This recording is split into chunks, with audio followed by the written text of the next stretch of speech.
Palakasin ang mga plataporma ng mga kandidato dahil mahalaga ang bawat boto.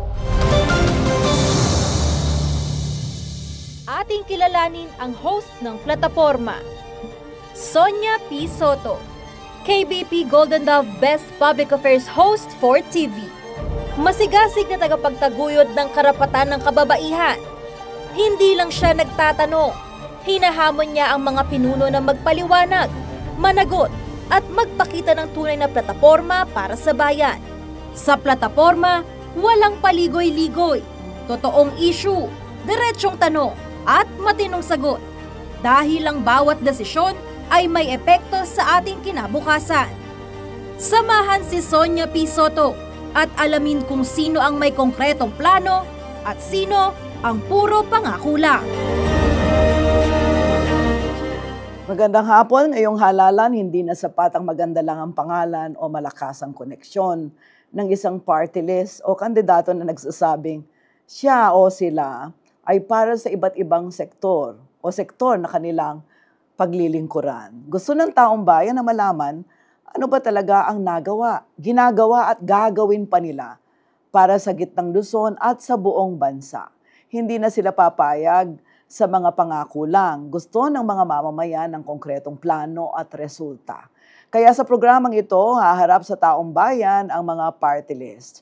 Hindi na sila magpapadala sa mga rehearsed script at pangakong walang batayan dahil ang mga tanong natin ay galing mismo sa tunay na karanasan ng mamamayan na nanonood at sumasangkot dito ngayon sa ating programa. Sa harap ng kamera, sa harap ng sambayanan, ipapakita ng ating party list ang kanilang tapang, talino at malasakit sa mga plano nila. Dahil sa huli, hindi ang pangalan ng party list ang mahalaga kundi ang konkretong pagbabago na mayahatid nila sa buhay ng mamamayan sa ating bansa at mga komunidad. Ako po si Sonia P. Soto at sama-sama nating aalamin ang plataporma ng party list na kaharap po natin ngayong araw na ito. Pero bago tayo magsimula, panoorin muna po natin ang VTR na ito tungkol po sa kahalagahan ng pagboto ng party list sa darating na May 12. Sa isang bansang may mahigit 110 milyong mamamayan, paano masisigurong ang boses ng bawat Pilipino ay naririnig? Hindi lang ang mayayaman, hindi lang ang makapangyarihan, kundi pati ang ordinaryong mamamayan, ang manggagawa, ang magsasaka, ang kabataan, ang kababaihan.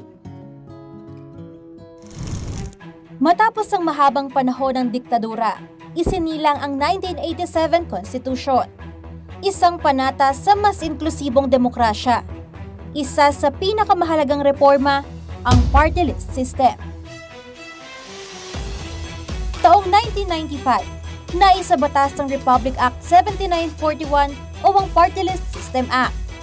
Layunin nito, bigyan ng puwang sa Kongreso ang mga sektor na madalas hindi naririnig. 20% ng House of Representatives nakalaan para sa kanila.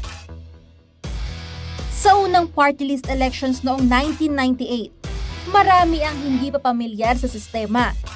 Kaunting grupo lamang ang nakakuha ng sapat na boto para makapasok sa Kongreso. Ngunit, unti-unting lumakas ang kanilang impluwensya.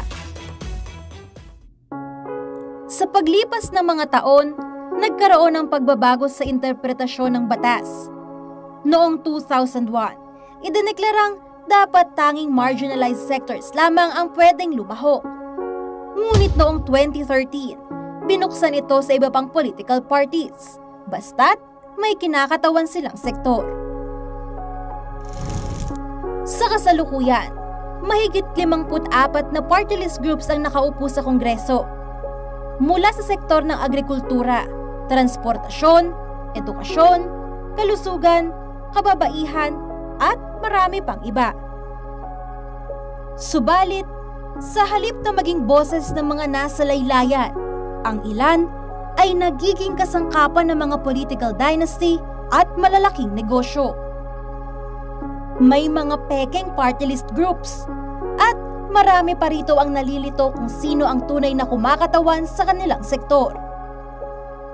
Kaya sa darating na halalan, mahalagang kilalanin natin kung sino ang ating iboboto.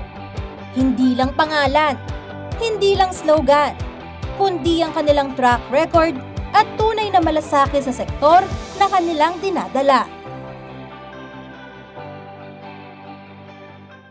Ngayon, ipapakilala namin sa inyo ang nominees ng party list na tumanggap ng aming hamon na humarap sa taong bayan. Makakasama natin ngayong araw ang Chief Legal Counsel, entrepreneur, founding director ng Agape Art Foundation Incorporated at the Global Filipino Initiative Foundation Incorporated at ang second nominee ng Tinig ng Seniors Party List. Walang iba kundi si Attorney Henry Capella. Makakasama rin natin ang broadcaster at writer, kabaro ko pala ito, na para sa mga senior citizens, a third nominee ng ang Tinig ng Seniors Party List, si Ma'am Sure Manuel.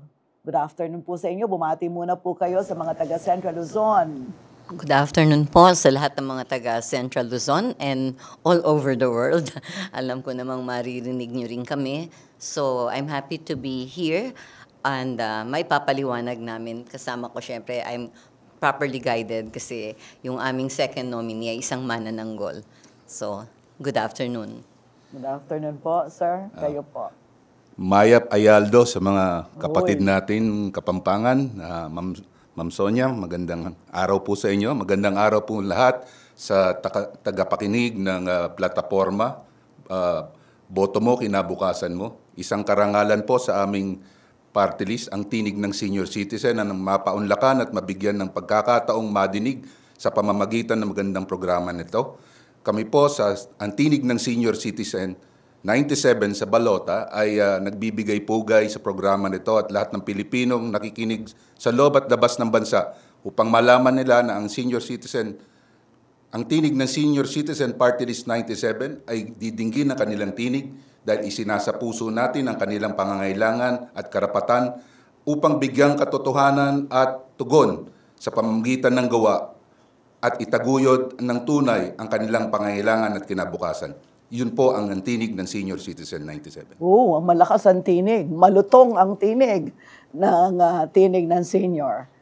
Magandang mga boses ninyo, pang telebisyon at pang radyo. Maraming salamat po. Siguro po sa puntong ito, gusto nating mahigit na makilala ang tinig ng senior party list. Kailan po kayo naitatag? Konting background po, Ma'am Sure. Opo, ako po talaga ay kaya po ako napasali sa kanila. The truth of the matter is ako ho yung isang totoong senior citizen. Kumbaga po, mapapaliwanag ni attorney later on that those representing right now ang tinig ng senior citizens are not necessarily senior citizen. But that's why we're called tinig. Kasi po, nung naisip po ito ng kauna-unahang congressman na naluklok sa Kongreso at nakagawa ng mga batas para sa mga senior citizen. Walang iba po kundi former Congressman Godofredo Arquisa. Ang totoo po, ako ay kinuha niya bilang just as to help them. Nabanggit niyo nga po, magkabaro tayo. I'm also a broadcaster and a writer, but ginugol ko po yun para sa aking advocacy, that is to help the senior citizens. So yun hong tinatag niya ito nung last election. Siya po talaga, ang original na kanyang party list ay tinawag na Coalition of Senior Citizens Party List. Siya po talaga yun unang nag-represent. Kaya lang po, dahil sa mga pagkakataon, naigawa niya po yung tinig ng senior para bumukas pa sa mga taong kagaya po ni Congressman, ni attorney na bata pa pero pwede nang gawing tinig o boses ng mga senior citizens. I see. So wala na po yung coalition? Meron pa po yun. Para po sa maintindihan ng mga tagapakinig ng magandang programa na ito. Ang tanong ko po sa inyong mga senior citizen dyan na nagtatamasa ng 20% na discount sa inyong mga gamot, sa inyong mga bilihin at sa inyong pagkain sa paglabas-labas nyo. Yung founder po ng Tinig ng Senior Citizen, siya lamang po ang congressman na sumulat ng Republic Act 9994. Yun po ang isa sa tinatamasa ng mga senior citizen hanggang ngayon. Present. At present. Ako po, 65 years old. Kaya lang po, yung karapatan at at benepisyo na yon ay hindi sapat. Kaya po kami ay muling Tama. nakikilahok. Maganda po yan, ano? So, meron na palang napatunayan, ano, yung founder ninyo. At ito ay sa kapakinabangan ng mga senior citizen, kasama na po ako doon. Alam nyo, napakalaking bagay. Para sa senior citizen na, tayo, ma'am sure, di ba? Napakatagal natin naghahanap buhay, no? Tama po. Sabihin na natin na magmula nung 18 years old tayo, naghahanap buhay na tayo, di 65 years old na ako ngayon, ibig sabihin, ginugol na natin ang kabataan natin na maglingkod, di ba, sa lipunan. So, kailangan naman sa ating pagtanda, mayroong pamahalaan na nangangalaga sa atin. At itong Republic Act na sinasabi ninyo ay meron pang maari pang higit pa kapag ang tinig ng Seniors Party List ay umupo, higit pa sa kung ano yung natatamasa natin ngayon na seniors ang inyong magagawa para sa kanila. Okay. So, meron po bang ibang mga party list organizations o party list groups na nakaupo sa Kongreso o makakalaban ninyo na pareho nyo ang plataforma na para sa senior citizens?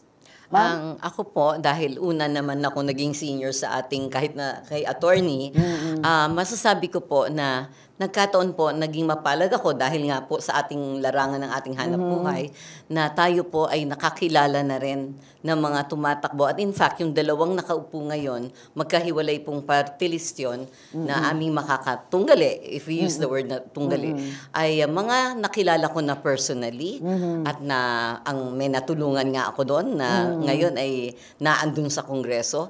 Pero beyond that, dahil yung una hong author ng RA 9994 ay inaral ko ho kasi yun. Dahil tama, I was at that stage na kailangan ko pang alamin.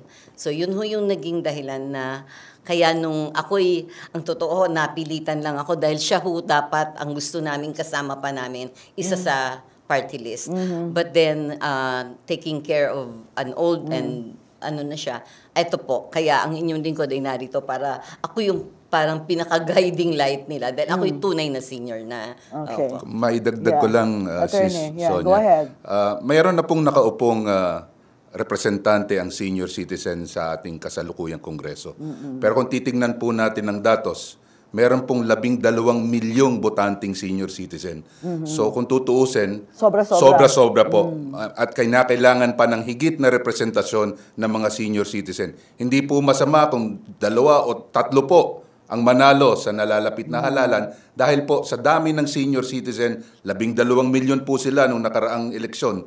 Humigit kumulang, ay palagay ko ngayon ay mas marami pa po sila at yung pangangailangan nila ay dapat po nating tugunan lahat. Yeah, that's a good point kasi it doesn't necessarily mean na katunggalin nyo o kahati nyo sa mga boto pagkat napakaraming botanteng senior citizen. In fact, I can just imagine kung gaano karami ang kasalukuyang kongresista na hindi kinatawan ng party list na senior citizens din. Di ba napapanood natin sila nagdedebate sa kongreso, kalahati yata senior citizen, pero not necessarily advocating for the rights of senior citizens. Ano?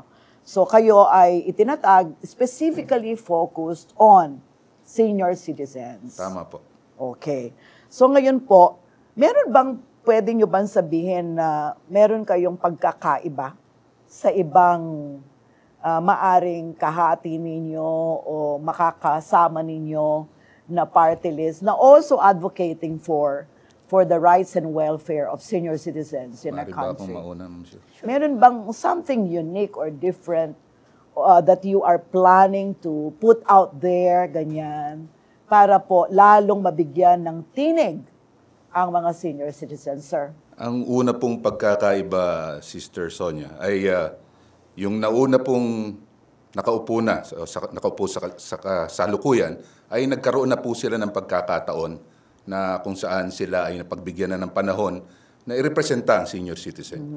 Pero ang tanong po natin sa ating mga sarili, lalo na po kayong mga senior citizen na nakikinig ngayong hapon na ito, bukod po ba doon sa Republic Act 9994 na naisulat ng aming founder, meron na po bang sumunod na batas na tutugon sa inyong pangangailangan. Maaring meron po, nandiyan po yung indigent pension for senior citizen, yung pension for indigent senior citizen. Pero kulang po yung 1,000 piso.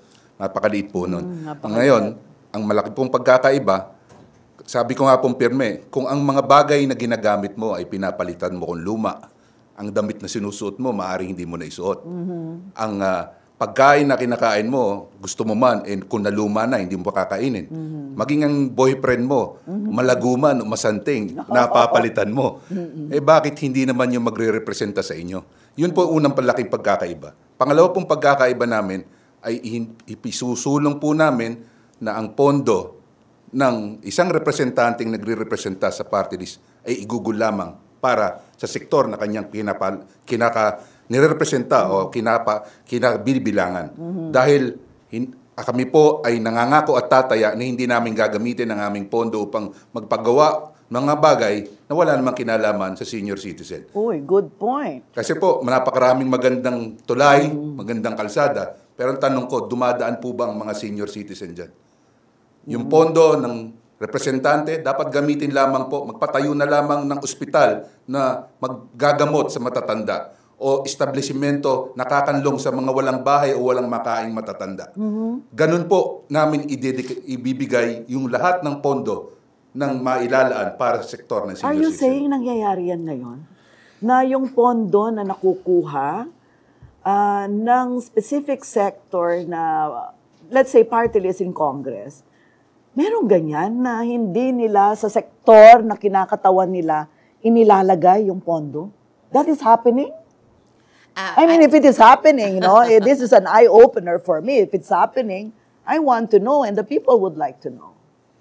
Well, I would like to say that, as I've said, nauna ako, ang iba ay kinukonsider ko rin naman mga kaibigan ko, na paglingkuran ko, nakakasama ko. Kaya po, I would rather say that yung point na yun ni attorney, kasi po, example po, yung mga bridges, yung mga tulay na of course it's also a good project, but kung ikaw naman ay senior citizen, ang tanong nga ni attorney, ilan lang bang talagang senior citizen pa ang nagda-drive pa, nagmamaneho pa, they're the younger batch, kaya sila tinig ng senior. So naiintindihan ko po na meron talagang mga ibang proyekto, but of course I've never been in Congress myself, but although kaibigan ko sila from a distance, I can see what's going on.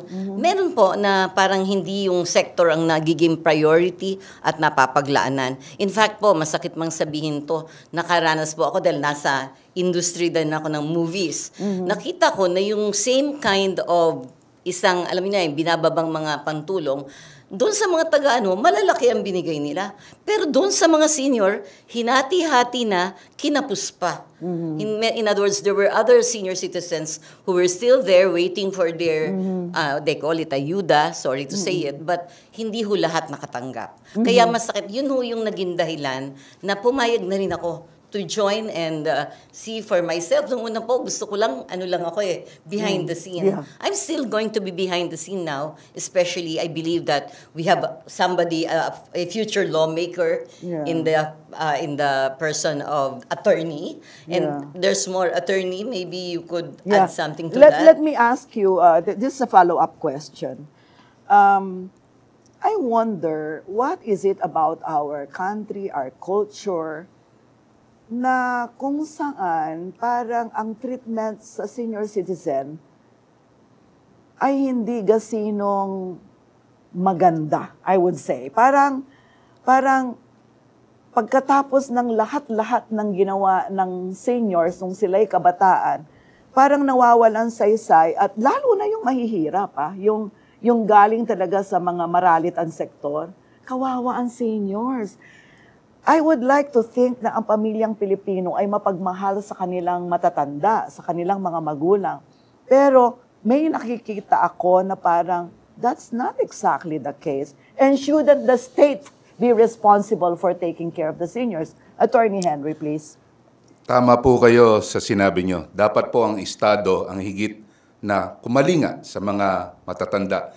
Yung sinabi niyo po kanina ay totoo. Ginugol na po ng mga matatanda ang kanilang buhay habang sila'y bata, nagpakahirap, nag-contribute sa ekonomiya ng bansa. pinalaking tayong mga anak at tumulong sa kinabukasan ng higit na marami.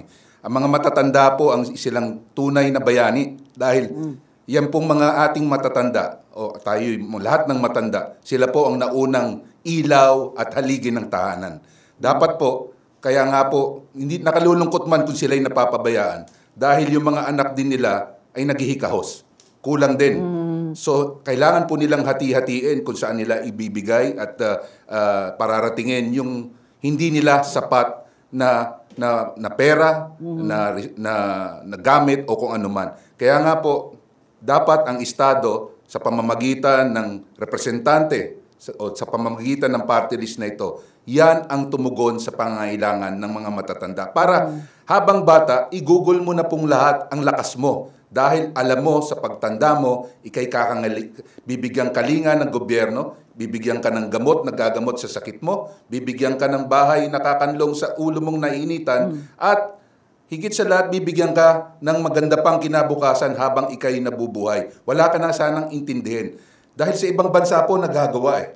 May insurance po yung matatanda na automatic, kung gusto nilang umalis sa kanilang mga tahanan, pupunta sila sa mga care facilities o sa retirement living facilities na kung saan insurance ng gobyerno po ang nagbabayad. Maaari po nating simulan. Mapakaganda po nung ginagawa sa ibang bansa. Dapat po mahalin natin ang senior citizen. Kasi po, kami po sa ang tinig ng Senior Citizen 97 ay naniniwala na ang lahat ng katandaang Pilipino ay tunay na kayamanan. Ano po bang ginagawa natin sa kayamanan? Hindi po ba dapat pinangangalagaan at lalong pinasasagana dahil ito ay tunay na benepisyo sa ating buhay? At do you have any particular bills in mind? Halimbawa, sa first 100 days ninyo from June 30, 2025 to October 8, 2025. That's the first 100 days, no? Kasi October 8, birthday ko eh.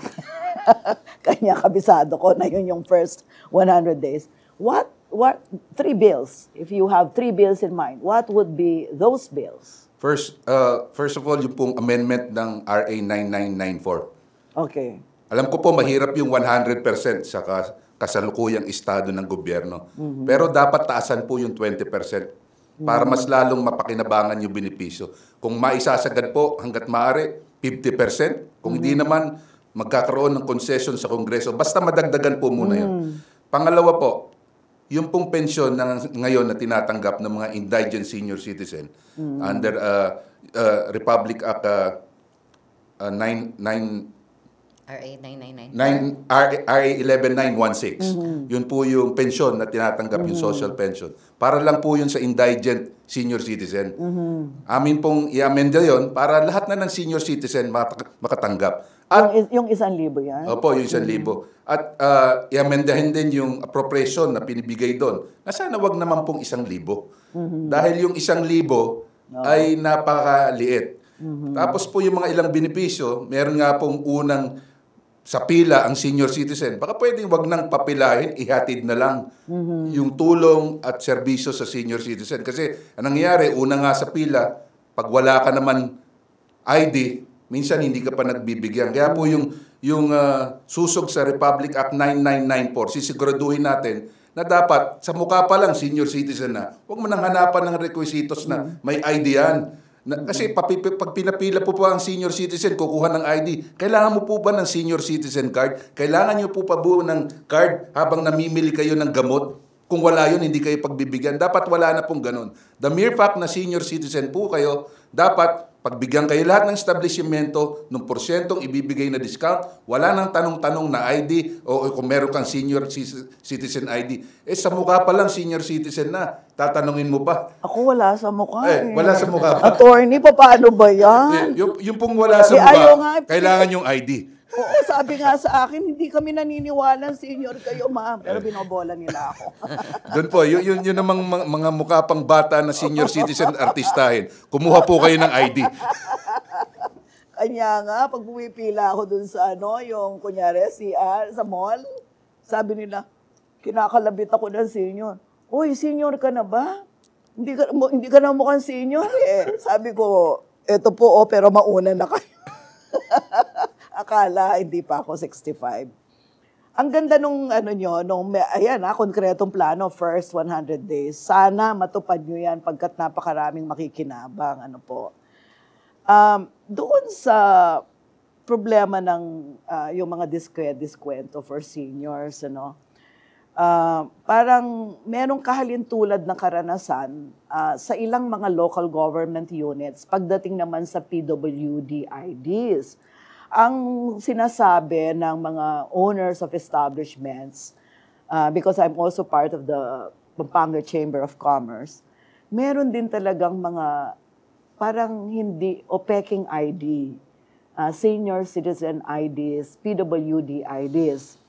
So when it comes to LGU, yung po kasing LGU ang nag-i-issue, ano po kaya ang pwedeng reforma ang gawin? Kanino bang responsibility talaga na ma-authenticate talaga kung yung ID ay totoong, kasi meron line of 5 pa lang, nabibigyan ng senior citizen ID. Kanya tuloy, parang meron ding ano doon, meron din pong problema. Meron pong nakakarating na ganyan sa inyo? Ma'am, sure? Yes, Madam. Actually po, meron naman po ngayon na itatag na rin na National Commission for Senior Citizens. Ang mali lamang siguro, masyadong nag-uumpisa pa lang, nangangapa pa siguro yung, pero they're trying to correct that now, na magkakaroon ho tayo ng yung National Commission. That's where yung tinig ng senior po, yun ho ang balak namin at kaya kami masaya na ang aming mga, kumbaga, the spearhead of the organization are mostly lawyers because yun ho probably kailangan. Although si Congressman yung original po, lawyer siya eh. Kaya nakita ko ang advantage.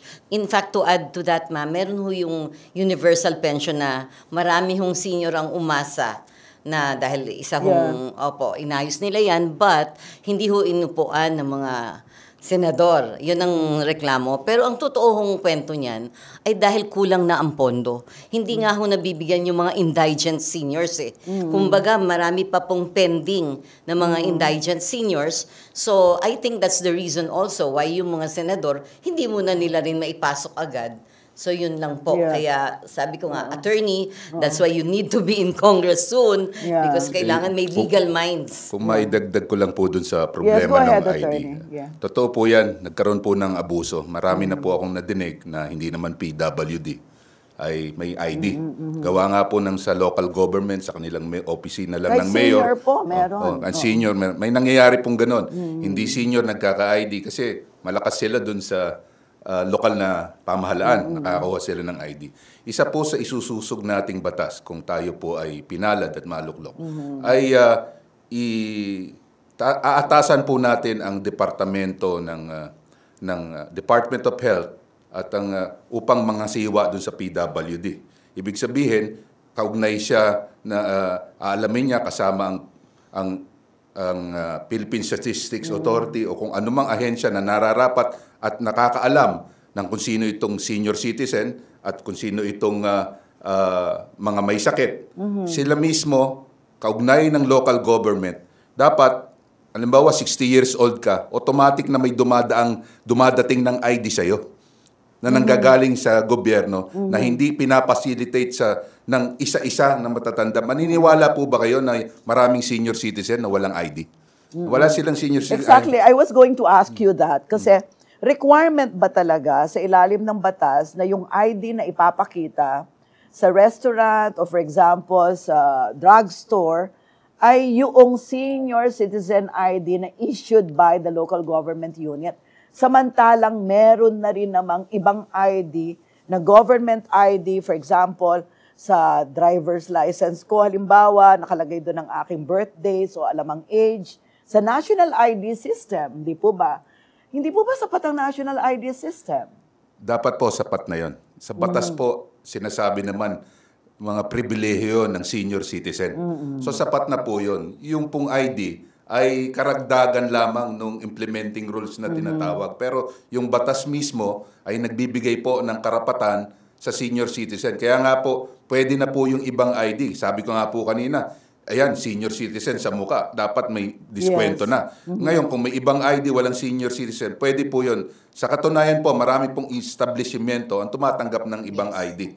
At pinagbibigyan at binibigyan nila ng katotohanan yung karapatan ng senior citizen. Pero sabi ko nga po, dapat yon malaman ng mas madami. Dapat yon turuan yung mga establishmento na ito na kilalanin yung karapatan na yon. Kasi kung hindi po mangyayari yon, magiging walang kwenta po yung isinulat na batas. Ano po ba yung butas kaya sa batas or kakulangan kung bakit yung benepisyong karapatan na ng seniors ay nahihirapan pa nilang kunin? What is wrong? Kulang ba ng... Saan ba ang problema? Nasa batas ba o nasa implementation sa local level? At kung papalarin kayo, ano ang pwede niyong gawin para naman magkaroon ng parang standard? Ano po, hindi yung parang kung matino yung ditong LGU, magiging maganda. Pag hindi naman, hindi. Parang gano'n, hindi pare-pareho, hindi pantay-pantay. Sir? Wag na po nating hintayin yung LGU. Magsimula na po sa national government. Okay. So, kung yung mga establishmento, madidinig nyo po kasi minsan, nung nakaraang araw, may hindi ko naman pinagalitan, pinuno ko yung kahera dahil ang dami niyang hinahanap doon sa matanda. Sabi ko, wala sa batas yan. Ang sabi po sa akin, ang sagot niya, sabi lang ng management. Ngayon, kung sabi ng management, dapat po sa pamamagitan ng national government, dahil sa kahilingan ng representante ng senior citizen, sabihan at magpatulong sa DTI para sabihin itong mga establishmento na ito. Ito ang patakaran. Dapat kayo sundin nyo ito. Lahat ng senior citizen, may ID man o wala, dapat tumanggap para wala ng butas yung implementasyon. Kasi perming idinadahilan, sabi ng management. Ang management sasabihin, wala naman kaming direktiba. Bigyan ng direktiba ang mga establishmento nito sa tatamang ahensya ng gobyerno para sila utusan na ipatupad kung ano yung nararapat. Para po kahit yung sa ngayon na 20% pa lang, matamasa na ng senior citizen. Hindi na maghintay pa ng pipila. Kasi may nakausap nga ako, ilang taon nang kumukuha ng ID. Ito po isa lalawigan ng Laguna. Umiiyak po siya nung kami nangampanya ron. Yung asawa niya raw, nakakuha ng senior citizen, 60 yung asawa niya, siya ay 63, hindi siya makakuha. Malaki pong dapat automatic po yun. Hindi na kailangang mag-apply ang senior citizen, automatic, ipadala ng gobyerno. Kung yung pong credit card na minsan hindi mo ina-apply, dumarating na lamang po sa inyo. Exactly. Dapat yung pong senior citizen card, pag ikay automatic na naging 60 years old sa pamamagitan ng Philippine Statistics Authority sa tulong ng DILG, ibigay. Kasi may national ID ka, ibigay. Opo. Bakit po kaya yung mga balikbayan na, for example, I have several aunts, no, na nag-uwian na sa Pilipinas, nandito na ho sila sa iba't ibang mga bayan ng Pampanga. Sabi nila sa akin, Sonia, tulungan mo naman kami. Bakit yung LGU namin dito, ayaw kaming bigyan ng senior citizen ID? Wala na kaming balak bumalik sa Amerika. Paano ho yun? Ano kaya? Saan nanggagaling yung ganong problema, attorney? Ang nangyayari po kasi doon, kadalasan, ang sasabihin sa kanila, ay foreigner kayo. Hinahanapan po sila ng, dual citizen ka na ba? Yun po yung kadalasan nagiging problema. Kasi tinatanong sila, lalo-lalo na po yung mga kababaihan na nagpunta ng ibang bansa, pag tumanda na doon, automatic nawawala ang iyong pagka-citizen. Magpangasawa ka ng dayuhan, wala na. Ngayon po, dahil dati wala pong dual citizens act. So, pag nawala yung pagiging Pilipino mo, wala rin yung karapatan mo na binibigay ng batas ng Pilipinas. Yun po yung nagiging problema. Siguro po sa pamamagitan nun, maaring magkaroon siguro ng koordinasyon upang amyendahan kung ano yung pagiging pananaw natin sa mga Pilipino, na lalo na yung mga nagtrabaho sa ibang bansa. Yung mga OFW o yung mga nag-retira doon na sa ibang bansa o doon na nabuhay, malaki po ang contribution niyan sa bayan. Isa rin po silang bayani ng ating lipunan na dapat yung mga ganong bagay, pag nakikitang nangyayari, masusugan po yung batas doon sa Dual Citizen Act na lalo na kung umuwi na dito, pasimplihin na lang. Kasi ang nangyayari po, siyempre lalo na yung mga may edad na, tinatamad ng pumunta ng embahada, tinatamad ng pumunta ng kung asamang ahensya ng gobyerno upang mag-submit ng affidavit na kiniklaim niya yung kanyang pagiging dual citizen.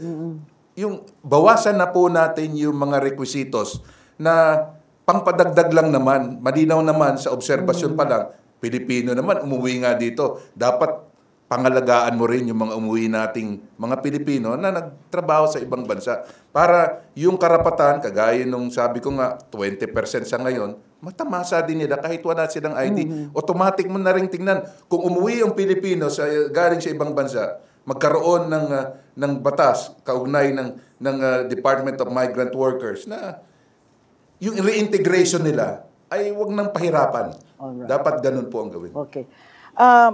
Kulang na po yung ating oras. Ang bilis, no? Ng 40 minutes. Para po sa kabatiran ng mga nanonood, ano po ang pinaka-pilosopiya?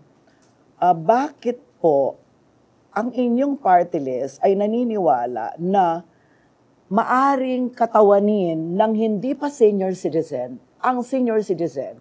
Kung bakit sinabi ninyo na maaari din silang maging tinig ng senior citizen kahit na hindi pa sila senior. Pwede pong pakipaliwanag po yun sapagkat merong iba't ibang argumento.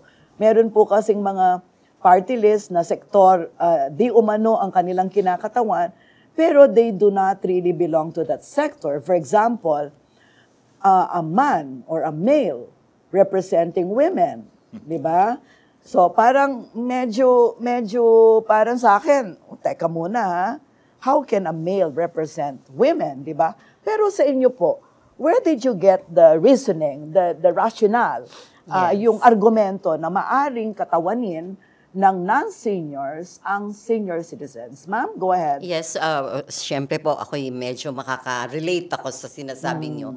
But because I can relate, dahil ako man po ay hindi pa senior citizen, nung nilaanan ko na ng oras ko at panahon ng mga senior citizens, I considered it my advocacy. Kaya ako ay nakaka-relate sa mga kagaya nila attorney and others. In fact, dun sa aming grupo na kumakatawan ng ang tinig, bukod sa aming yung of course, ang aming advisor na matatawag ay yung naging congressman din, who happens to be a lawyer as well. So nakita ko na ang advantage ng merong alam about law, at kaya ako nababanggit sa inyo yung National Commission for Senior Citizens, nabitin lang po si congressman dahil hindi na siya nakaupo, hindi ho na itulak ng tama. So yun ho yung sinasabi ko. The commission alone, if given the right people to handle it, kaya ho ako, sumasaludo ko sa mga hindi pa senior pero nakita ko na yung advocacy nila. Lalong-lalo na po si attorney. Doble-doble ang paghanga ko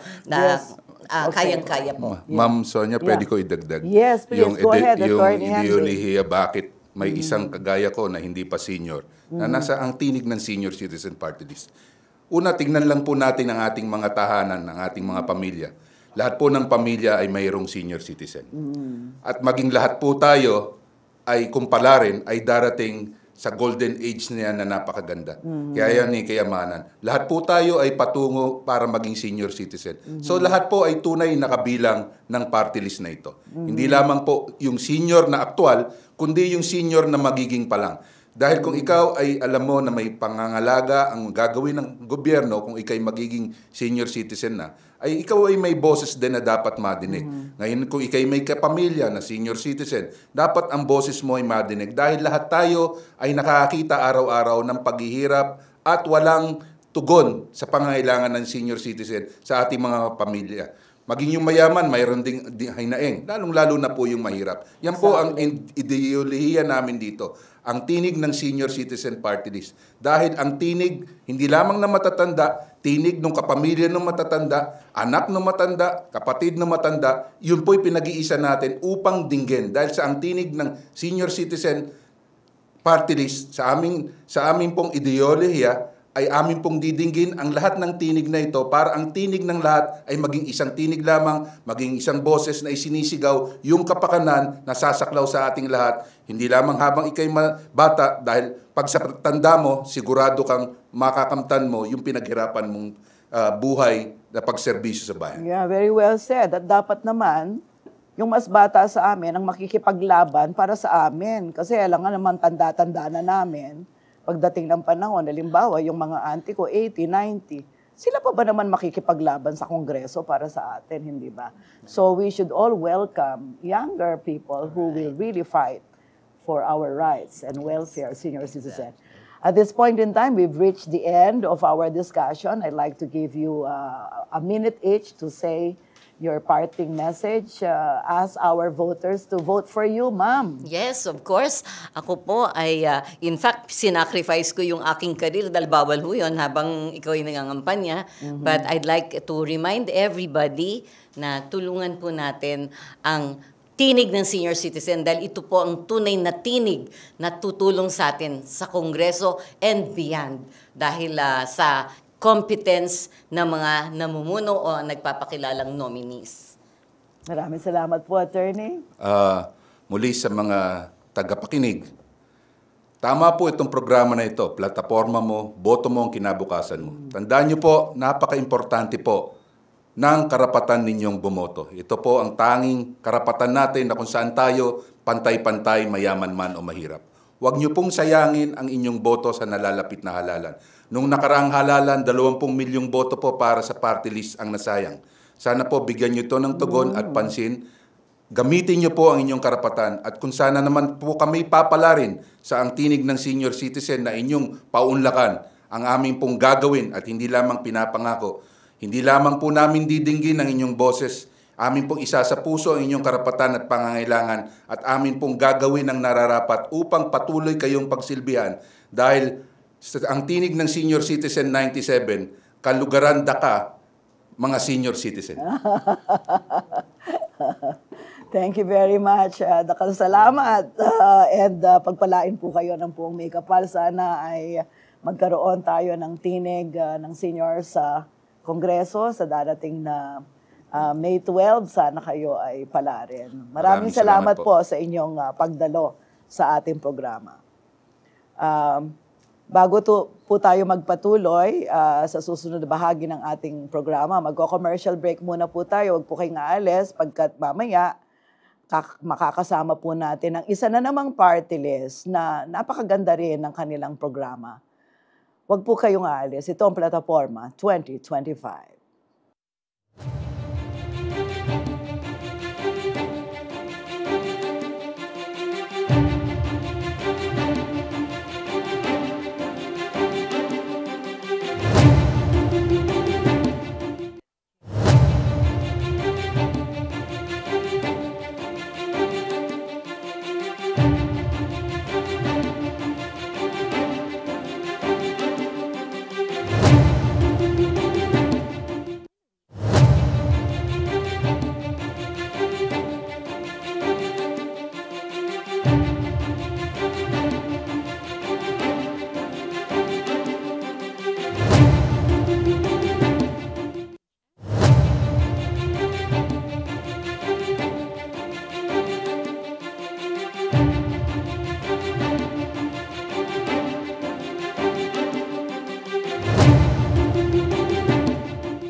Tayo'y nagbabalik at kayo'y nanonood pa rin ng Plataforma 2025, ang official election program ng CLTV 36. Maraming salamat sa inyong patuloy na pagsubaybay. Ngayon po tayo magpapatuloy at makakasama natin ang kinatawan ng isang party list na gustong makuha ang inyong boto. Makakasama natin ang third nominee, the Secretary General ng UGB o Union ng mga Gabay ng Bayan Party List na si Ginoong Nestor Nirza Jr. Good afternoon, sir. Welcome to CLTV 36. Magandang hapon po, Madam Sonia. Maraming salamat po sa pagkakataon dito sa Plataforma 2025. Sa lahat po ng mga nanonood at nakikinig, magandang araw po sa inyong lahat, sa mga kapatid ko sa balikat, sa buong mundo, at maging sa iba't ibang mga probinsya, sa buong Pilipinas. Andito po ang inyong Secretary General. Mabuhay at magandang araw po sa ating lahat. Thank you very much, sir. Ang una ko pong gustong itanong sa inyo, yung bakit nyo ginamit ang salitang union? Kasi ang union, kadalasan, ito ay associated sa kilusang paggawa, mga manggagawa. Pag sinabi nating union, di ba, parang it belongs to parang asosasyon ng mga profesyon o ng mga manggagawa for that matter. Pero noong binabasa ko yung inyong background, sabi union pero isa rin siyang political party. Yes. Okay. Please tell us about that. Ang UGB po, or Union ng mga Gabay ng Bayan, actually started at tinayo siya para sa Kapatiran Guardians. Mm-hmm. Ang Guardians kasi ang pangalan ng pinaka-apex confederacy ng Guardians sa buong Pilipinas na tinayo ng aming founder na si Liborio BFG Abraham Hangaw Jr. Since 1976. Siya po ang nagtayo ng UGB or yung Universal Guardians Brotherhood. Kumbaga, dahil po doon sa inspirasyon na yon, ginawa po namin, nagtayo kami ng isang political party to run as party list, which is the Union ng mga Gabay ng Bayan. UGB pa rin po siya. Ang UGB po, from the word itself, union.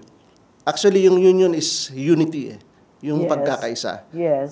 Hindi po porkit union, i-associate na natin siya sa mga labor unions. It's not. Ang union po is about unity. Ang iba't ibang mga bansa po gumagamit din yan. Halimbawa, Yes. European Union, United States of America. It's part of the common term na pag sinabi mong union, dapat magkaisa tayo. Kasi wala naman po kailangan pag-awayan ng mga Pilipino. Kami din po sa mga Guardians, part po yan ng aming meaning bilang Guardians. Kasi po kami, yung Guardians po na term namin, ano po yan? Gentlemen, united, associate, race, dauntless, ingenious, advocator of the nation and society. May union po kami. Kumbaga may unity po ang gusto naming makuha to represent us this coming this time sa Congress po. And are you all male? Hindi po. Ano po siya? Fraternal and sorority actually. May mga members po kami. Ang tawag po sa amin sa mga kababaihan po is the Madonna. Yung mga asawa po ng mga members po namin, Madonna po yung tawag namin sa kanila. Ibig sabihin po yun, my lady. Oh, my lady. Yes po. Dahil mga gentlemen kayo. Yes po. Ano po yan? Kasi sa Tagalog, ano yan? Mga magiginoong nagkakaisang katuwang ng lahing Pilipino, matatapat at matatapang na tagapagtanggol ng bansa at ng lipunan. Wow, ang gandang pakinggan. Yun po ang meaning ng Guardians po. Oo, yun pa lang ibig sabihin ng guardian. Kami po yung may mga marka sa katawan. Nagsimula po kami in 1976 from the Philippine Constabulary. Ang tawag po noon is Jablo Squad. Later on, noong 1980s, naging Guardians na po siya. Kasi siyempre, pag sinabing Jablo Squad, pangit ang pakinggan, di ba? Of course. So, binago po ang pangalan niya at naging Guardians na po siya noong 1980s. Ang pinakauna pong branch ng Guardians is the Guardians Brotherhood Incorporated, GBI. Ngayon po, ang UGB siya po ang nagre-represent as the apex confederacy. When you say apex, pinaka-highest peak, siya po ang representative ng lahat ng guardians po sa Pilipinas. Kung mapapansin niyo po, mga aabot na mga nearly 500 na mga branches of guardians. So, ang iba pa doon ay kasama po sa Securities and Exchange Commission, yung iba po nakapaloob siya doon sa mga Central Confederation. Sir, ibig sabihin meron kayong military background? Yung mga members po namin from mga retired military, retired police, mga volunteers, lahat po ng sektor. Actually, may mga magsasaka din po kami, mga manggagawa, kababaihan, kabataan. Paano nagme-member ang isang tao na gustong maging bahagi ng inyong organisasyon? Ang Do pinaka-important... you recruit or can they walk in and then Yes po. apply for membership? Yes po. Actually, Even without a military background, for hindi example? po necessary Okay. ang military background. Kasi ang guardians po, ang layunin talaga niya, meron kami tinatawag na doctrine na kami ay katuwang ng gobyerno at katuwang ng lahing Pilipino. Kaya nga dito sa UGB Party List po, ang dalap talaga namin is walang iwanan hanggang sa huling patak ng dugo. Pero translate po natin yan, walang iwanan sa pag-unlad ng lipunan.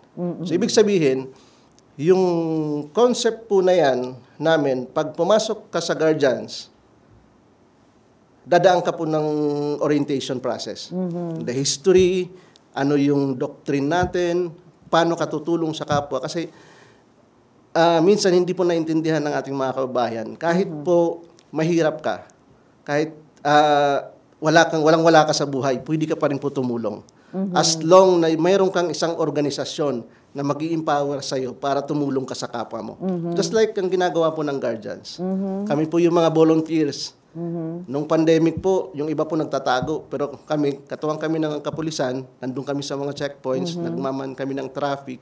At the same time, tumutulong kami sa mga rescue operation, yung mga distribution ng mga relief goods. Mga guardians po yan. Tahimik po kaming tumutulong sa ating mga kababayan. So wala kayong specific na sector na ina-advocate? Multi-sectoral Yes po po. ang inyong... Diverse po ang sector namin. Ibig sabihin po nun, kaya pumasok po kami as a political party. Kasi iba't ibang sektor po ang kasali. As ang political party naman po, pag pare-parehas yung inyong pananaw at prinsipyo, pwede po kayong maging accredited ng COMELEC. Basta, hindi ka lang po tatakbo as district representative. Yun po ang pagkakaiba po. So what is your yung pinaka-difference po ninyo pagkakaiba sa ibang mga pampolitikang partido? Ang mostly kasi Yung unique sa inyo, yung kayo lang ang ganun. una po, mga guardians kami. Kami lang po ang organisasyon ng mga may marka sa katawan.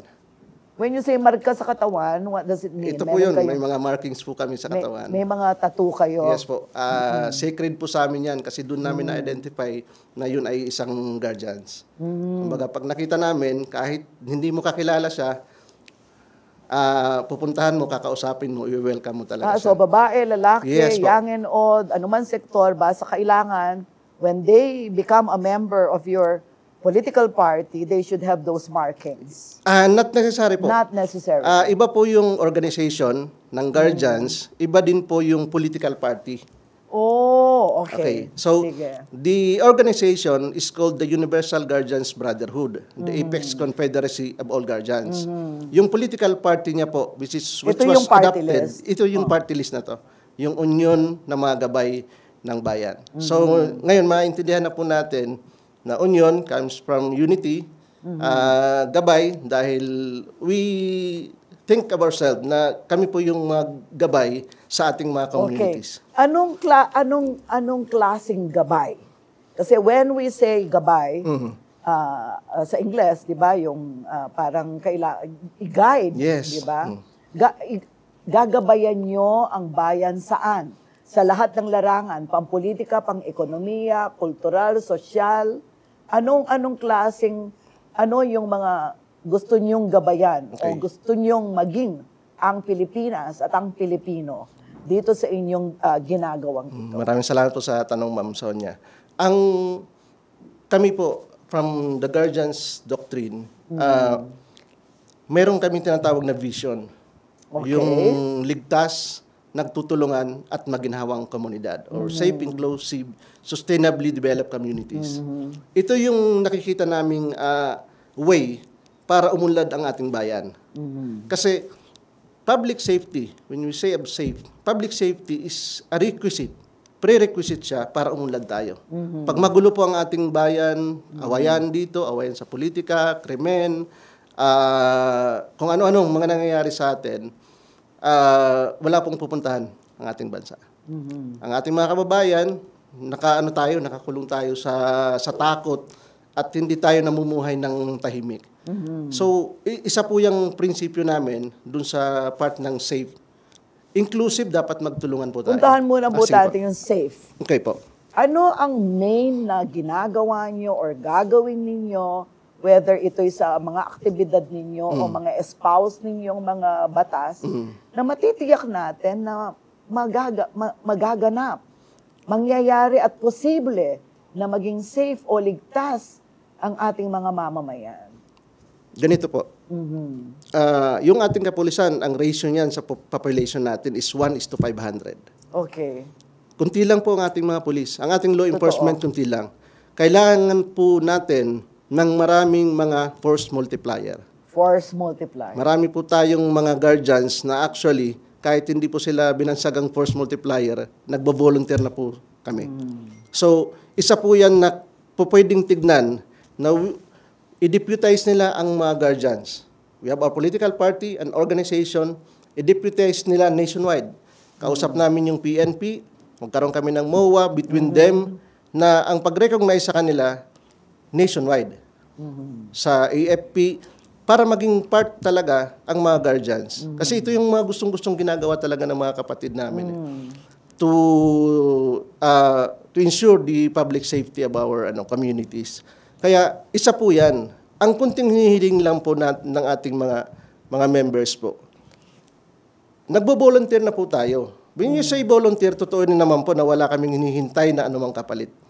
Pero kahit paano po, bigyan man lang ng pansin na mga mahihirap itong mga nagbo-volunteer sa panahon na sila'y magkasakit or di kaya on the act of doing their duty to our countrymen, bigyan lang kahit paano ng benepisyo. Medical or health or insurance for that matter, para kahit paano, ano man mangyari sa kanila, yung pamilya nilang may iwan, secure din. O yun nga yung problema natin sa bansa natin. Yes po. Parang volunteer ka na nga, hindi ka na nga nagsusweldo. Wala ka pang, parang walang safety net Yes po. pag nagkasakit. Di ba? Kaya po ang program po namin na gusto namin gawin, yung health education, livelihood at peace. Kasi yun po ang programa namin. Priority talaga po namin. Ulitin po natin. Health, education, livelihood at peace. Kapayapaan. Yes, health Okay. po. Ibig sabihin, tulong po siya. With the UGB party list, tutulong po kami dun sa mga members po namin. At the same time, yung families at the communities na kailangan po ng tulong ng... Gaano kayo karami all over the Philippines? Ano po, tinataya siya mga 5 to 6 million. No. Since, ano po yun? Kasi 70s 49... pa kayo Yes po, oo. 49 years na po ang... Uy, sandali na lang, 50 na po. Which no? is yun po ang number namin sa balota. Wow! Yes, so- Di magandang ano yan. At one thing, Swerte, kaya nga di po, ba? Oo. golden years po namin sa Guardians. Kaya yung mga matatanda namin na mga kapatid sa Guardians. Oo, ito na, magandang pangitain yan. Totoo po di yan. ba? At isang one thing po, Ma'am Sonia, thank you for broughting that out. Yung aming pong founder, si BFG Abraham, we call him the brain and father of all Guardians. Pinanganak po siya ng May 1950.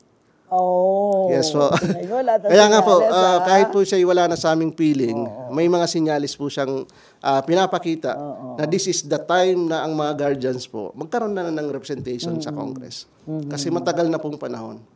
Actually, meron po kami mga members din na mga senators, congressman, even the president. Mga guardians po yan. Pero, they are there because of their name. Hindi po sila nandyan dahil po sa kapatirang guardians. Kaya only this time na magkakaroon po talaga ng totoong representation ang guardians sa Kongreso through the UGB. So pag sinabi pong UGB, that is the guardians. Yeah. Kasama po yung pamilya at mga komunidad na kinikilusan po Okay, ng kanina guardians. you were talking about inclusivity. Yes po. How are you going to make our society inclusive? Ang daming diskriminasyon sa ating lipunan eh. Ano ang formula nyo? How are you going to do it? I mean, for lack of Yes, a better term, I know there is no formula, no hard and fast Yes, rules for our society to become inclusive, but how are you going to make it inclusive? What are you going to do? Nakalimutan po kasi ng mga Pilipino na we are part of an ecosystem. When you say ecosystem, bawat isa po sa atin may kanya-kanyang role. Yes. Pag hindi po tayo nag-work together, hindi rin po aandar yung ating, kung sasakyan man yan, hindi yan naandar ng maayos. Kailangan pong, ang kailangan natin makuha yung tinatawag na how do we solve magkaroon ng malinaw na conflict resolutions. Kasi yun ang problema ng Pinoy, yung pagkakaisa. Wala tayong, dapat ang hinahanap natin, ano yung common ground sa atin. Kasi naging divisive masyado yung Pilipino. In terms of politics, in terms of economy. Nangyayari yan. Yes, precisely. Alam po natin yan. So, sa kaguluhan ito, hindi nakikita yung papel ng bawat isa. Ang pangalawang concern po doon, itong conflict ba na to, makaka-resolve ba ito dun sa problema ng kahirapan ng mga Pilipino? It's not. Kasi It will aggravate. yeah, supposed to be, pagpasok mo sa gobyerno is a public service. Hindi yan pagpasok mo dyan para lumawak yung empire mo o di kaya magkaroon ka na mas malaking power or resources. It's not for you. Dapat para po sa taong bayan yan. Kaya mapansin niyo po, Ma'am Sonia, which is kung anong pagkakaiba po namin sa lahat ng sa kanila. Kami lang po ang pinaka-vocal. Simula nung nag-file kami ng aming Certificate of Nomination and Acceptance sa COMELEC. Kami lang po ang pinaka-vocal na nagsabi na ang UGB party list, ang kanyang panawagan is no to vote buying. Ayaw namin ng bilihan ng boto. Kasi yun po ang cause ng corruption sa ating bansa. Kaya nangyayari ang kanyang mga sigalot, it came from the electoral process. Kasi kung naging... Sobrang sama, ano? Grabe po. Kaya nga po, Nangingilabot ako. ang problema po dyan, batas. Kasi ang vote buying, nandyan naman yan sa BP 881, yung Batas Pambansa 881, yung Omnibus Election Code. Ang problema sa batas, may butas. Kasi, sinasabi parati natin, bawal ang vote... Sinasadya yung mga yun. Yes po. Diba? Bawal na po ang vote buying. Bawal mamili ng boto, nasa batas yan. Bawal magbenta ng boto, nasa batas po yan. Pero ang tanong po, may nakulong na ba sa vote buying? Ibig sabihin po, walang vote buying sa Pilipinas. Pero, hindi po yun. Ang katotohanan, talamak po ang vote buying. Hindi, Sige ano po kayo, sir? Ayaw nyo rin po ng political dynasty. Yes, of course. Kasi nakakasira sa inclusivity yan. Yes, of course. Monopoly ang political dynasty. Kasi wala na ba pong ibang magagaling na mga Pilipino? Ito po yung irony po sa nakatotohanan sa ating bayan. Kung ikaw po isang sabongero, ikaw ay painom ka ng painom sa iyong mga barkada, sa mga tao, pero wala ka namang matinong ginagawa sa gobyerno, ang tawag sa iyo ng tao, idol. Di ba? Pero pag ikaw isang abogado, matinong tao, magandang pinag-aralan, gustong magserbisyo ng tama sa ating mga kababayan, ang tawag sa iyo ng tao, gago. Pera na, ayaw pa. Nabaliktad po ang sitwasyon. So kinakailangan po natin i-rethink po ito, i-reshape natin. Kawawa po yung susunod nating henerasyon. Pag ganito na ang thinking natin, na pera-pera na lang ang basihan para ka makaupo dyan sa pwesto. Ano po yung third? Kasi kanina... Safe, inclusive, and sustainably developed communities. Ano po yun? Please explain. Ito pong... Ang sustainable development po, actually, it with regards po yan sa ating ekonomiya. yeah. The sustainability of our economy. Ang problema po sa atin, naging import-dependent pa tayo, export-oriented. Nawala na yung pagiging agricultural country natin. Na basically, dapat magsisimula po tayo sa agriculture. Paganahin yung ating agrikultura, pagandahin siya, at the same time, magkaroon ng modernization sa agriculture. Just like in Central Luzon. Yeah. Kasi ito yung ating rice granary ng buong bansa. oo. I-mecanize to. Kasi marami tayong mga farmers dito. Ito ang pagandahin. Kasi kahit anong mangyari, turmoil sa political economy, sa geopolitics, pero kung may bigas kang kakainin dyan, kaya mag-sustain ng mga Pilipino. Kaya nga sinasabi nila, ba't tayo papasok sa gera? Naniniwala ako doon. Tama po. Kasi bakit tayo papasok sa gera?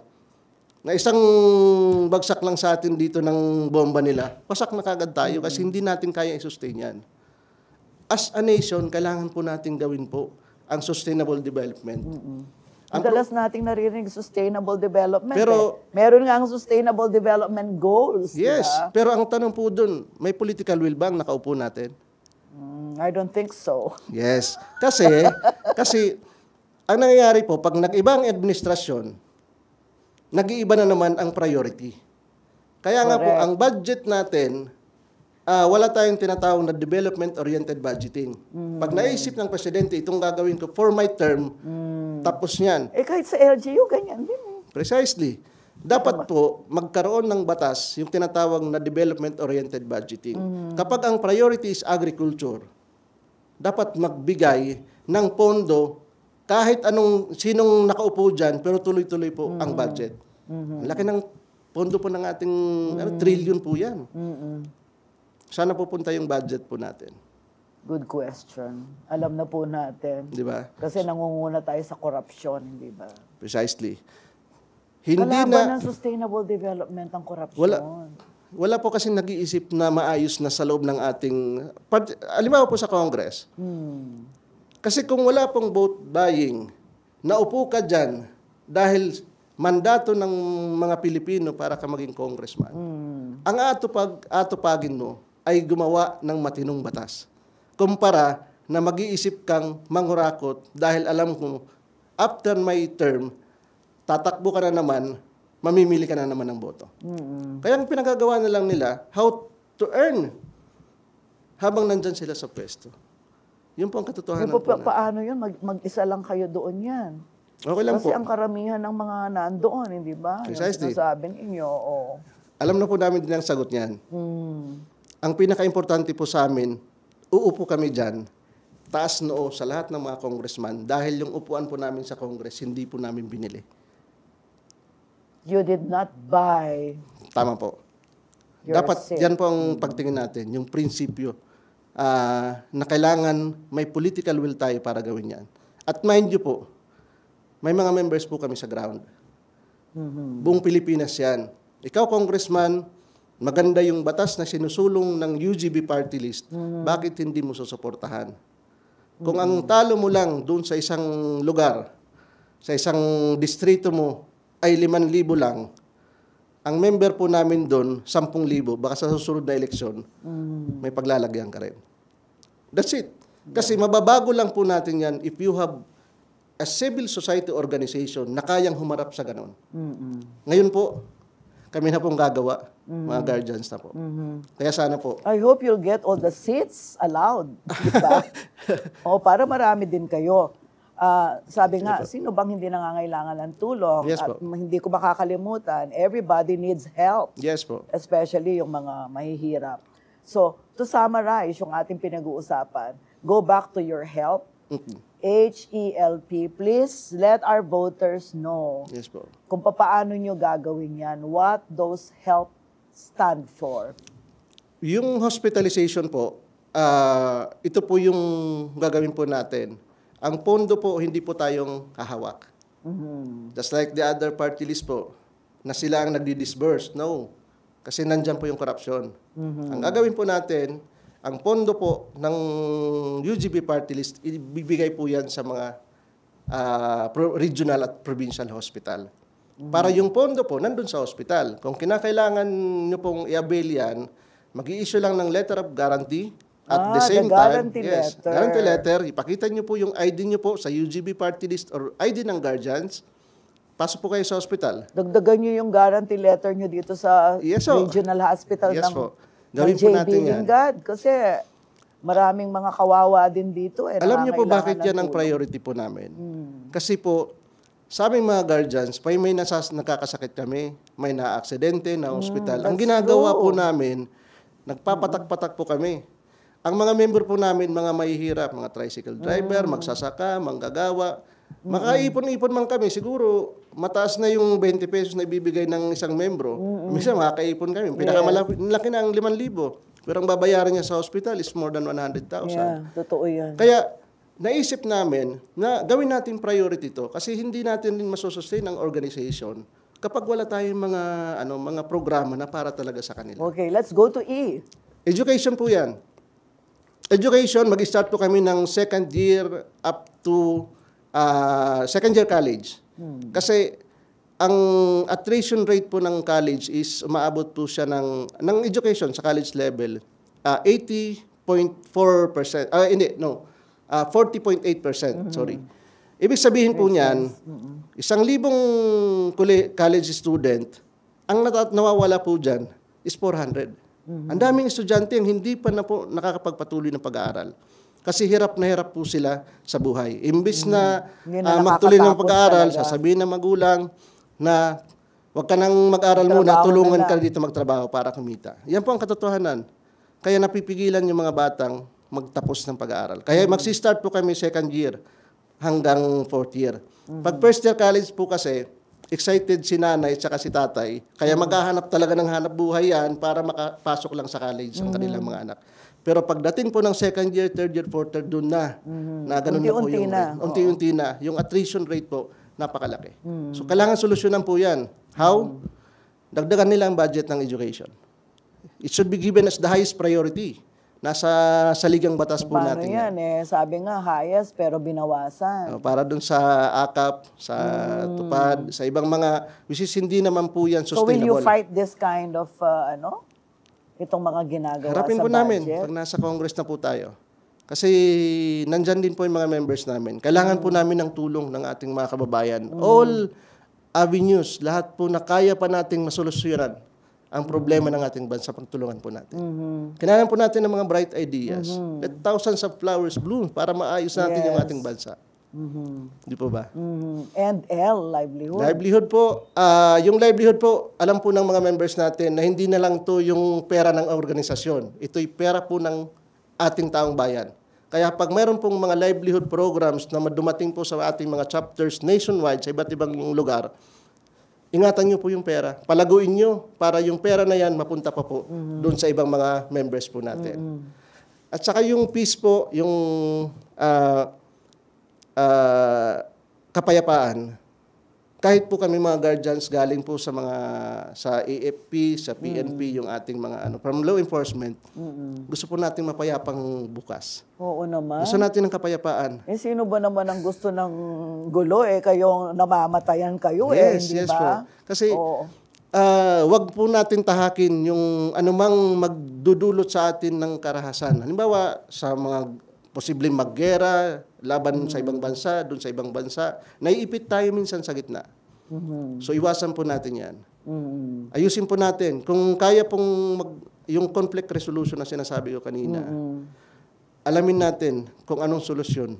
Gumawa tayo ng batas, yun ang pagtuunan natin ng pansin. All right.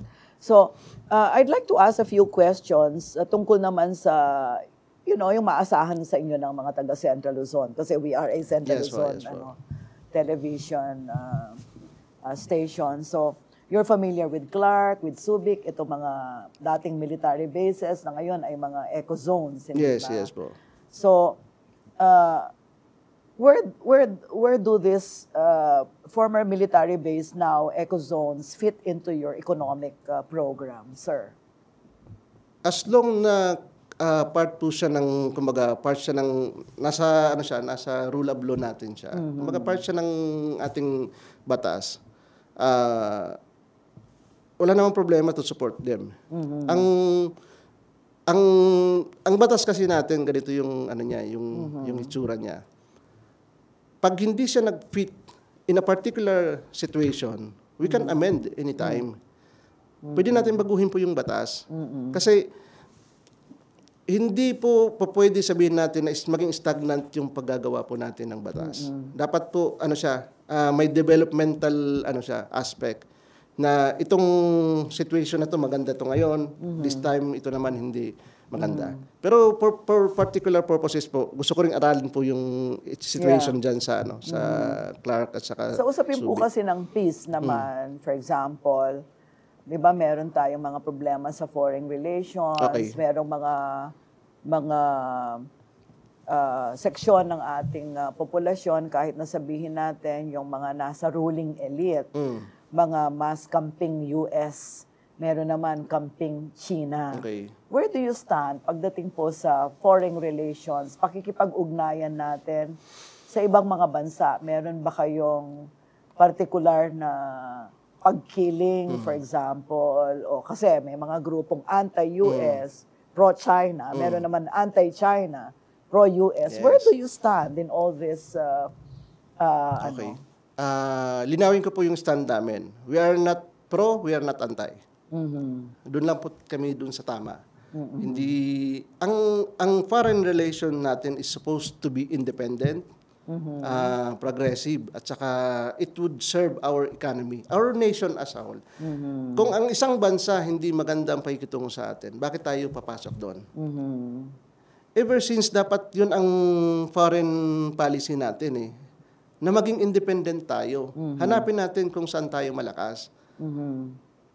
Now, nagiging problema pag ang foreign policy ay nahaluan ng napopoliticize siya. Yun ang nangyayari. Kinakailangan natin kumampi ba sa China? Kailangan ba kumampi tayo ng US? It's not. Kasi pwede ang tinatahak nating landas is bilateral relation. It's either for our sovereignty at saka economy. Dalawang aspeto naman ang pwedeng sa sa foreign relation.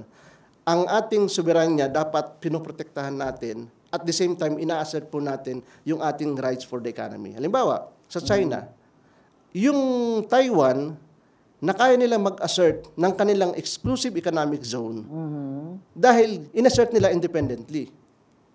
Bakit hindi ma-assert ng Pilipinas yan against China? Because ang thinking ng China ay kakampi natin si US.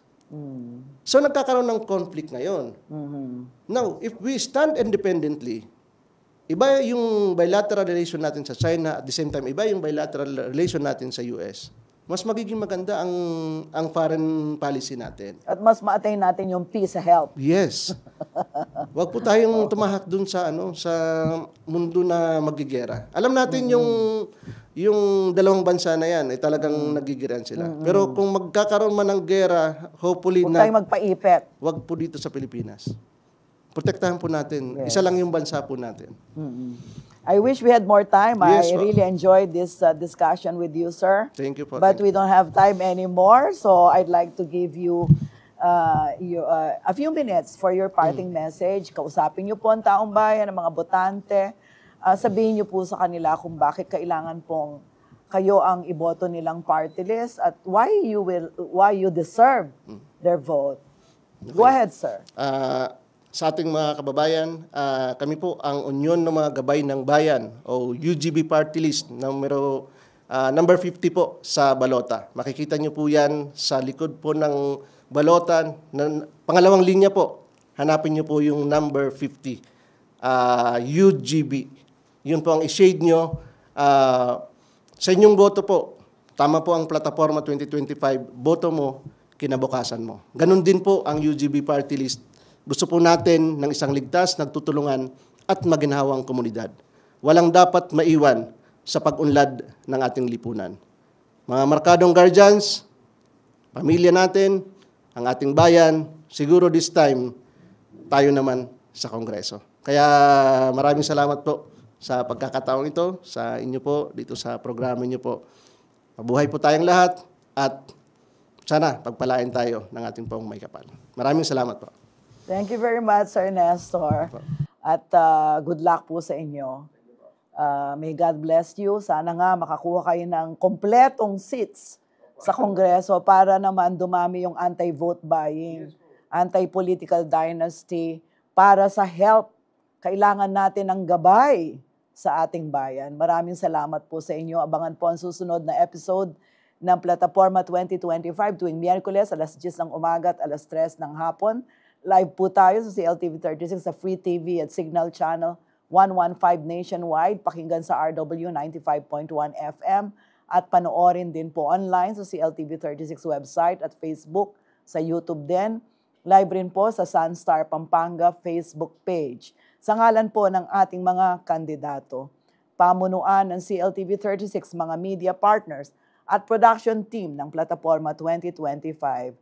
Nagpapasalamat po kami sa inyong pagtangkilik at pagtutok sa makulay na talakayang ito. Muli, ito ang Plataforma 2025 at ako po si Sonia P. Soto na nagsasabing ang boto mo ay kinabukasan mo. Maraming salamat po.